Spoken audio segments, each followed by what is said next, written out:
tadi pagi tim penyidik telah melakukan penangkapan di Kemayoran karena telah ditemukan 2 alat bukti keterlibatan yang bersangkutan dalam kelompok mafia tanah tersebut.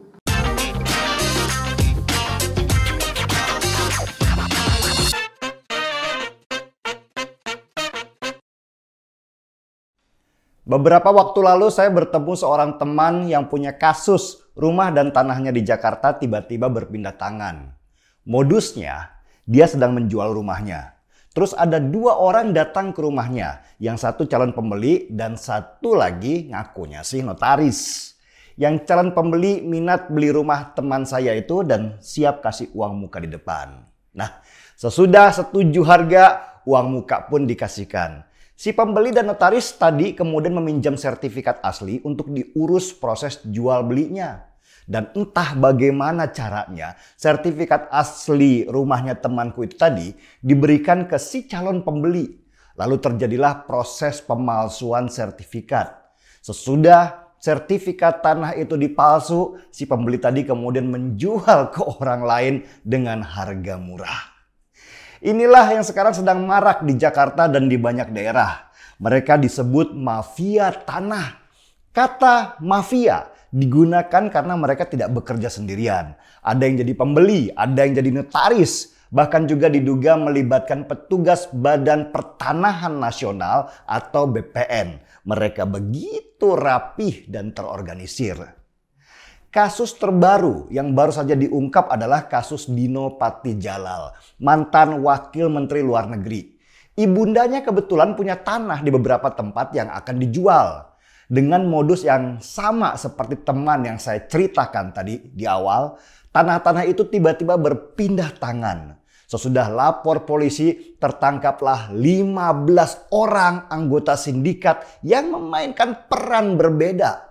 Mereka ternyata memang spesialis mafia tanah yang sudah menipu di beberapa tempat. Dan menariknya, dari kasus Dino Patijalal itu akhirnya terungkap kalau dalangnya ternyata bukan orang sembarangan. Dia punya usaha coffee shop dan sejumlah bisnis franchise di Jakarta. Meski orang ini terus membantah, tapi dari keterangan 15 orang yang sudah ditangkap itu, nama si dalang terus disebut-sebut. Kasus mafia tanah ini bukan hanya terjadi di Jakarta, tapi ada juga di Tangerang. Malah Tangerang katanya lebih seram lagi modusnya. Nggak pakai proses jual beli, tiba-tiba misalnya kita punya tanah di daerah A dengan nomor induk bidang XXX, pas kita cek di PPN, ternyata nomor induk bidangnya sudah YYY dan sudah bukan lagi milik kita. Gila kan? Sesudah itu, orang yang merebut tanah kita kemudian menggugat kita ke pengadilan tanpa sepengetahuan kita. Tahu-tahu kita sudah kalah saja di sidang. Ini terjadi banyak di Tangerang, terutama di wilayah pantai utara. Tiba-tiba saja sertifikat warga berganti pemilik dan warga digugat oleh orang yang merebut tanah mereka. Warga kalah dan kehilangan haknya mereka. Mereka kemudian ramai-ramai demo di BPN. Permasalahannya, apakah BPN sendiri tidak punya sistem yang efektif untuk memantau tikus-tikus di dalamnya yang dengan seenaknya mengubah kepemilikan tanah orang dan diberikan ke orang lain? Aroma kong kaling kong kuat sekali di sana. Karena tanpa bantuan orang dalam di BPN akan sulit orang untuk memindahkan kepemilikan tanah seseorang. Mafia-mafia ini memang kenapa dia tumbuh subur di Indonesia karena ada 2 hal.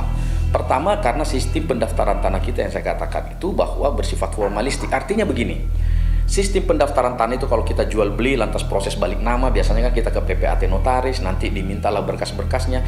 Jadi notaris atau PPAT pada saat itu dia tidak bertanggung jawab terhadap kebenaran material, hanya kebenaran formal. Apa itu kebenaran formal? Kebenaran formal adalah kelengkapan berkas. Masalah berkas itu salah, itu bukan urusan dia. Bayangkan rantai mafianya dari calon pembeli, notaris, terus sekarang orang dalam di BPN. Ada lagi? Masih ada, yaitu hakim dan jaksa.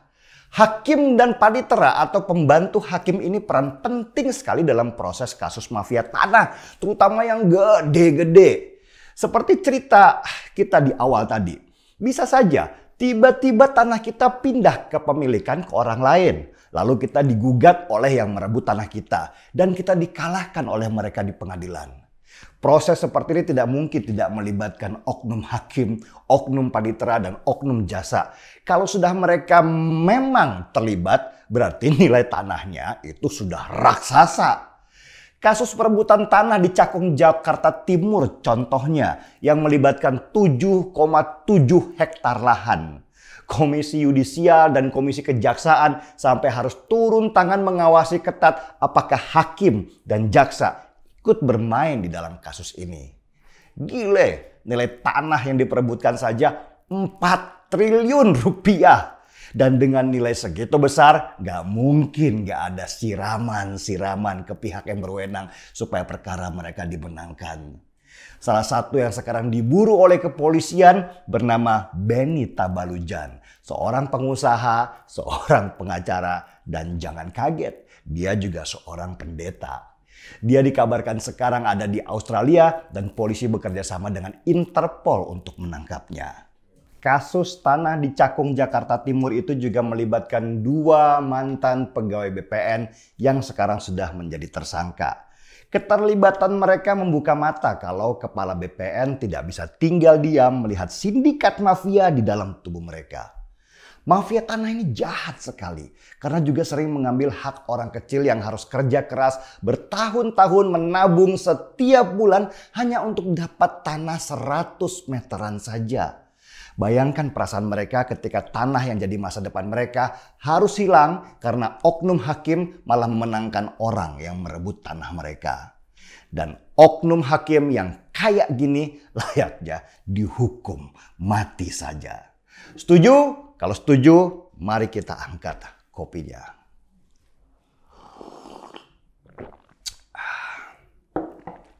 Markibong, mari kita bongkar semuanya. Saya Denny Siregar, kita di acara Timeline.